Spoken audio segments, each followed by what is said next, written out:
The odds of dying as an aircraft passenger in the US is almost too small to calculate. However, if you do die in a plane crash, it will likely happen during the first 3 minutes or last 8 minutes of flight. The takeoff and descent make up just 2% of the entire flight, but accounts for 13% of all fatal accidents. Landings are about 4% of the average flight, but are responsible for 48% of fatal accidents. This is because takeoffs last just 30 to 35 seconds. If a problem arises, the pilot has almost no time to decide what to do. This significantly increases the chances of a dangerous error taking place, and the same can be said for the landing phase.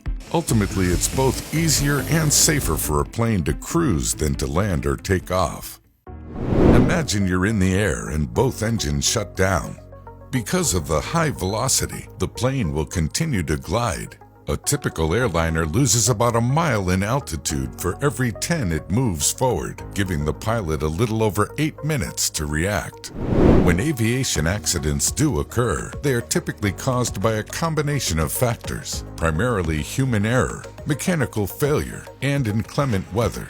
Human error is the most common cause, accounting for about 50% of all accidents. Mechanical failures alone do happen, but they account for just a small proportion of airliner crashes. And just as driving becomes more dangerous in bad weather, so does flying.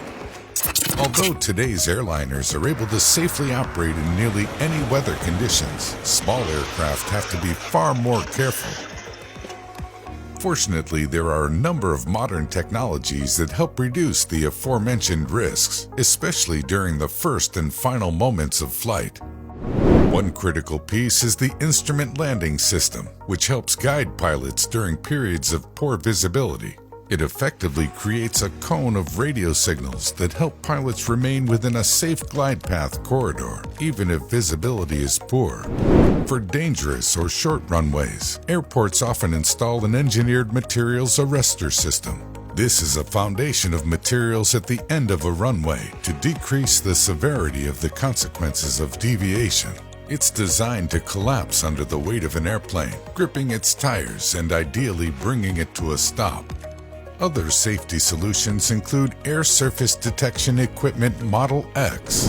This technology creates a real-time map of all aircraft traffic and movement on runways. It uses a variety of surface surveillance radar, ground-based position sensors, and automation systems to give pilots and control tower staff an awareness of everything that's going on around them at all times. Future developments include using a mixture of things like sensor data, electronic ignition, and engine control with a type of surveillance technology called automatic dependent surveillance broadcasts to make landings of the future almost fully automated. Such technology, it's hoped, will help reduce pilot error to an absolute minimum.